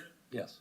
After doing some exhaustive research of towns similar to the size of Manitowoc, looking at what their people were being paid, and then also looking at the average for the state of Wisconsin. I also can add, I sat down with Mr. Nitsch first as well and made an offer based off of discussions and the interim status. And then it went to the Personnel Committee where they decided on how to craft up a number. I believe they met with him as well to talk about the parameters of what the salary would be at that point. Correct. That's my understanding of the process. I have Alderman you still have the floor, Alderman Sitkowitz. Okay. Alderman Sitkowitz.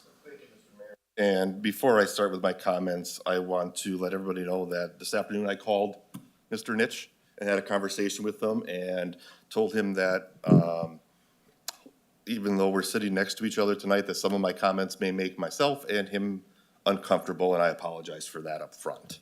So, Alder Zakula, you asked a great question.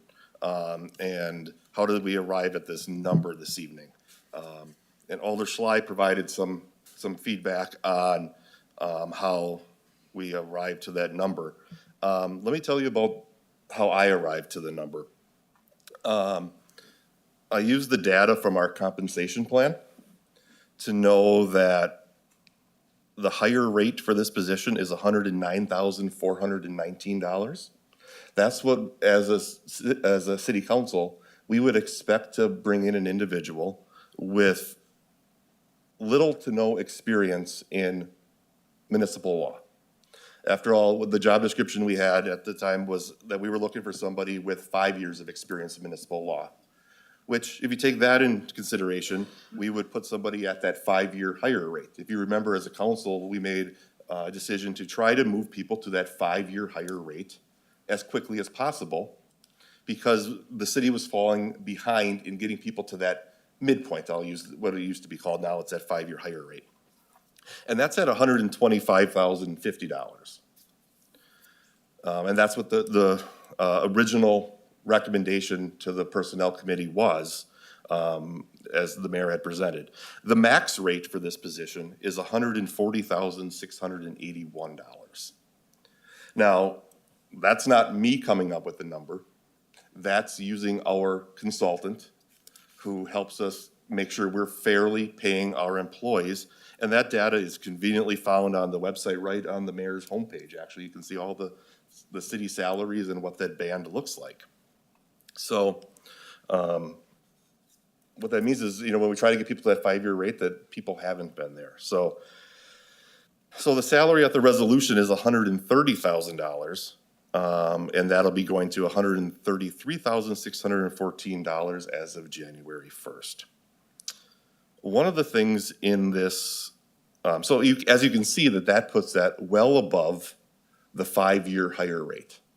That where we would expect, or the 5-year rate, where we would expect somebody with 5 years of municipal experience in municipal law to be set at. One of the other items that wasn't discussed at personnel was PTO. And I fully believe that PTO is a negotiable item. I've negotiated with other department heads when they came in on PTO. That was not the case with Personnel Committee. We did not have a discussion on PTO. What we had was a discussion on two items. One was salary, and the other was if it was going to be an at-will or appointed position or a contracted position. Those were the only 2 items we discussed. So I was a little surprised when I saw in the resolution that the PTO schedule is to be set at 9 years of service.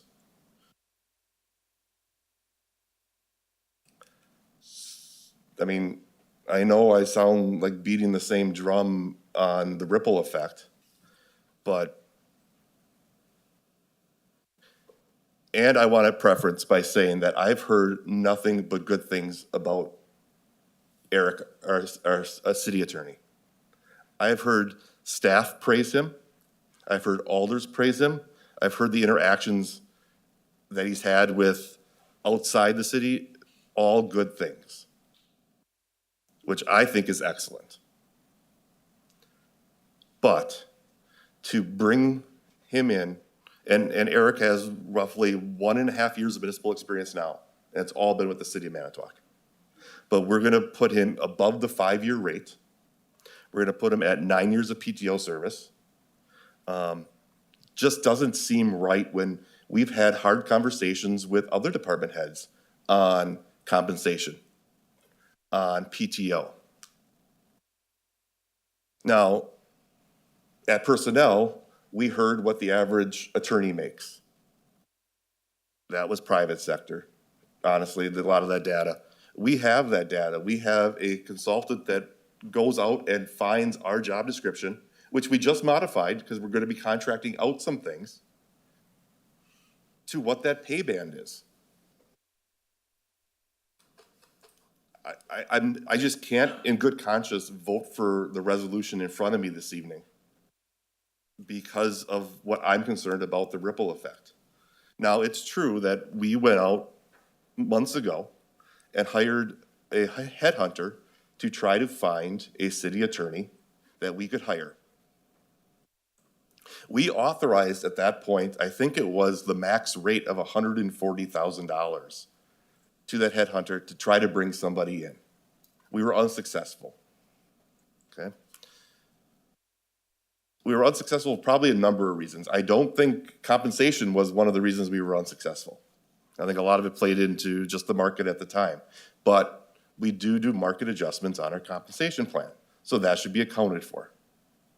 We also told the headhunter that we had certain requirements, and one of the requirements was that municipal experience, time in position, to make sure that if we were going to pay the max rate, that we were going to get the max qualifications that we could. And again, I don't question Eric's decisions. I don't hear his opinions and go, this is a bunch of trash. I take it at face value that he is providing us the best legal advice that he can. But I still don't think it's at the 9-year of PTO and above the 5-year rate of hire. We have department heads who've been in the city longer than the 5 years and aren't at the 5-year hire rate, that they're moving towards it. That's concerns about the ripple effect for me. Thank you. Thank you. I have Alderman Bry. Thank you, Mr. Mayor. And I'm glad Alderman Sikowitz brought up the discussion of the headhunters, because I was involved on the other side of the portion. When our city attorney left, we also left our finance director. Unfortunately, he came back after discussions. But as the mayor sat in with myself and Jesse and another member from Manitowoc Public Utilities, we got down to 2 candidates because we didn't have that many candidates. And I thought we were offering, and I think we were all through this job for this headhunter, offering a nice salary for the finance position. Guess what? We didn't hire anybody from that position. We had no other offers. And I got the same impression from the city attorney's interpretation as well, that we got 2 interviews, if I'm correct. Was it 2 interviews? I know there was one for sure. I ran into one. I want to say 2. Yeah. Don't quote me on that, but I know there wasn't more than 3. Let's go that far. Oh, that narrows it down. And what came out of that whole discussion? Nothing again. I guess I don't know how exactly Eric came to be part of our interim city attorney at the time, our assistant city attorney. But you're right, Alderman Sikowitz. I've heard nothing but good things about him. I've been working with him diligently on a lot of constituent issues regarding housing, garbage complaints, and they're doing a great job.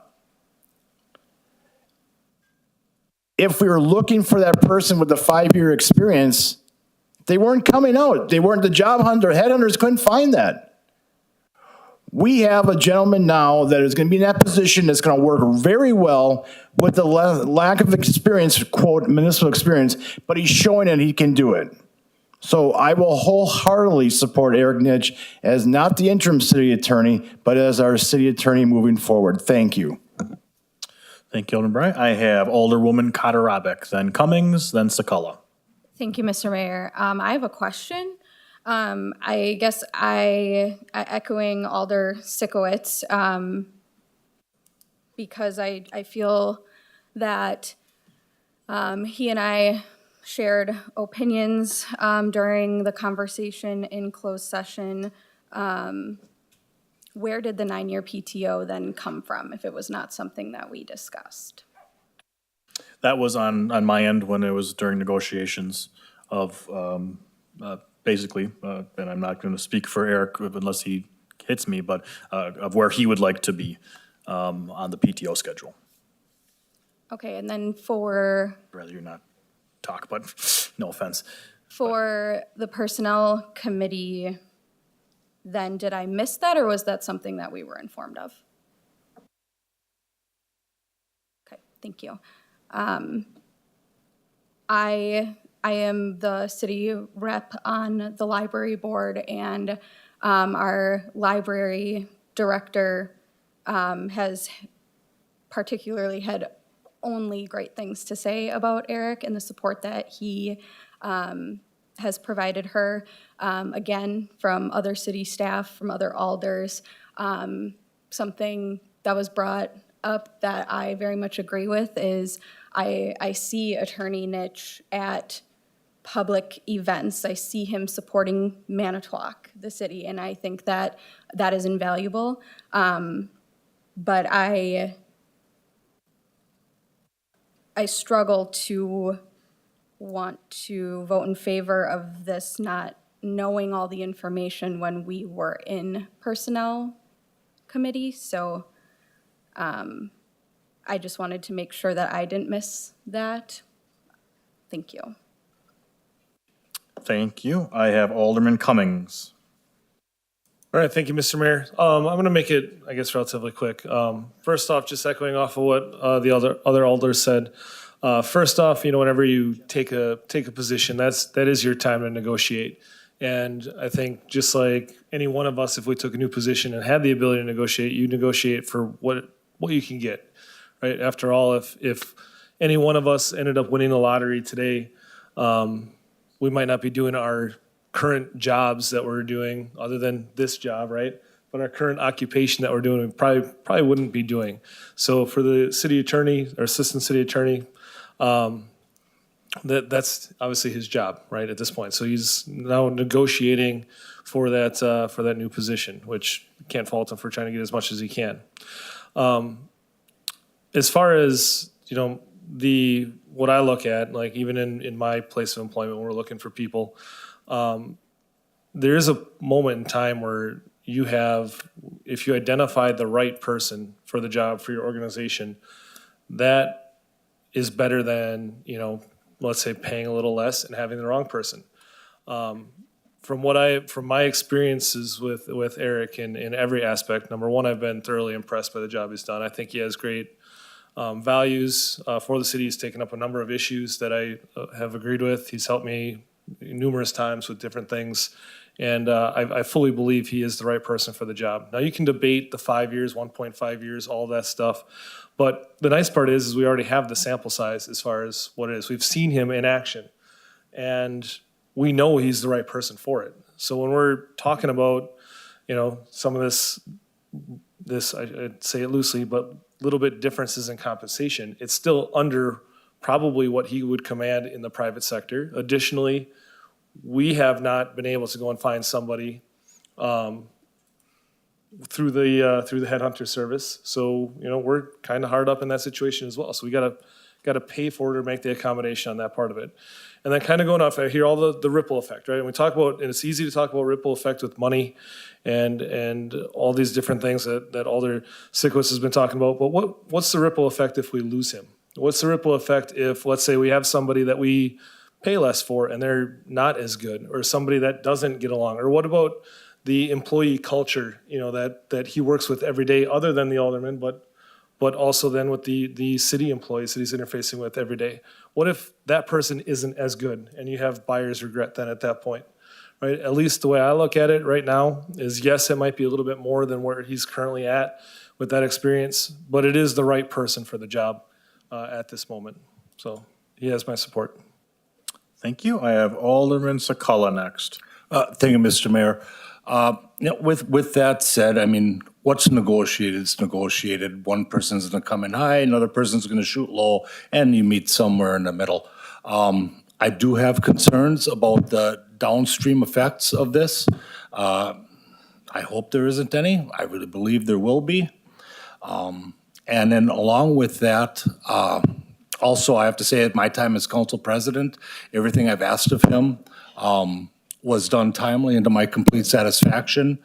And plus, he had nothing but praise from Jane, and that carries a lot of weight with me. I guess we'll deal with the downstream effects when we deal with them. Nothing is ever perfect that you vote on, but I'll be voting to support. So, thank you. I have Alderman Sikowitz. Thank you, Mr. Mayor. I guess I heard a lot of comments about public sector versus private sector, and I think they absolutely are not the same, otherwise they would be called the same. And when we take a look at public sector attorney rates, we have that data. We have that data with our compensation plan. Why we want to blow up the compensation plan, I'm not sure. I can't fathom why we want to do that. Do we know where the other department heads are on that scale? Did anybody look to see what department heads are at the 5-year hire rate? How many years they've actually been with the city in that position?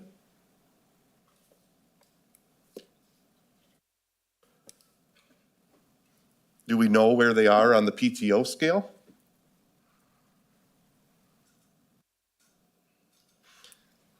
You know, sometimes public sector isn't fun because everything is open.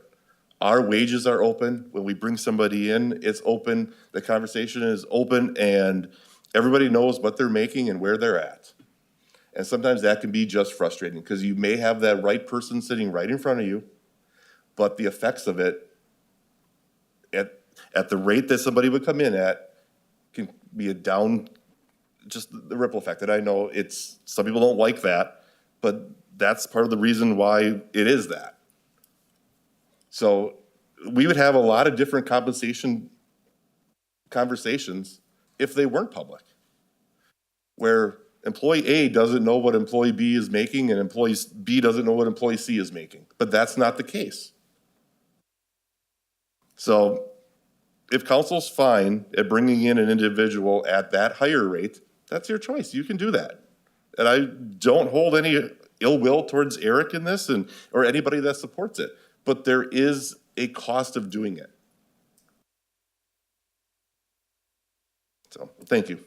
Thank you. I have Alderman Schley. I just want to say one thing. I have to piggyback off of Alder Sakala. He mentioned the name Jane. That's Jane Rhodey. How long? 28 years, was it, with the city? 35. 35 years. 35 years as a paralegal with the city. Okay. She was the smartest person in that room. I know Jane Rhodey. I've known her for years. Incredibly intelligent woman. Great paralegal. Should have been a lawyer, but she just never had the ambition to go quite that far. Why? How many years in school? 4 in undergrad or 5 in undergrad? 4 in undergrad. 3 in law school? I know this because I was married to an attorney. There's a tip for you. Never marry an attorney. Little joke. Okay. Did you have to clerk for a while? You go through the motions. Yep. Usually a year, maybe 2. That's called paying your dues. Difficult to compare this position because although I admire our police chief and our fire chief and our library personnel, hardly anybody working for the city probably has that kind of educational background. But let's get back to Jane Rhodey for a minute. 35 years as a paralegal for the city of Manitowoc. She worked for every city attorney we had for 35 years. And you know what she told me? She said, Eric Nitsch is the smartest, best city attorney we had in her whole time here. And we would be a fool to let him walk away. Not my words. Jane Rhodey's words. And I think she's the smartest person in that room or any room right now on this subject. And that's why I'll be supporting interim city attorney Nitsch for city attorney. Thank you, Alderman Schley. Alderman Reckelberg. Well, I spent 32 years at the county as the finance guy, and I worked with 5 different corporation councils. And I've had the distinct pleasure of working on a number of items at the city here with Attorney Eric. And I can tell you, if he came in with no experience, it would have been something that I would never have noticed because I would have put him up with any of the 5 county corporation councils that I had the pleasure of working with. He does an excellent job. And I would support that. I am definitely assured that what the other alders have said, that we may see repercussions from this regarding the compensation and then other department directors. But that happens all the time. I remember seeing that at the county over 32 years. Every time we try to hire a new attorney, this, that, and the next thing going on. And while I would have liked to have seen the numbers a little bit lower, I would have felt more comfortable. I certainly can support this, and hopefully we can get it done. Thank you. Thank you. I have Alderman Bry. Call the question, Mr. Mayor. The question has been called. Is there going to be a vote to not call the question? There would be an objection. Let's let our parliamentarian, or hopefully our new attorney, maybe interpret that. Are there any objections to calling the question? Oh, there's one. Really?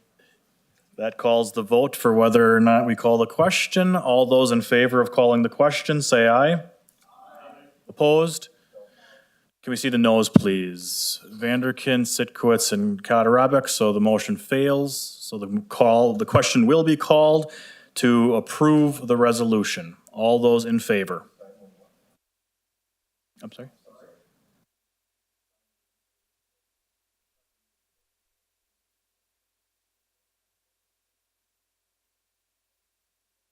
As of order, Mr. Mayor, we abide by the rules of Robert's Rules of Order, and that is one of the motions that any one of us can make. And I guess I felt in my interpretation that enough discussion has been made. We voted and made the call to the order, and there we are. So thank you. Question then. The question is called. Yeah, no discussion. All those in favor? Opposed? No. Can we see the noes, please? Is it, okay, not 1, 2, okay. So the motion carries 8-2, Alders, Sitkowitz, and Katarabek voting no.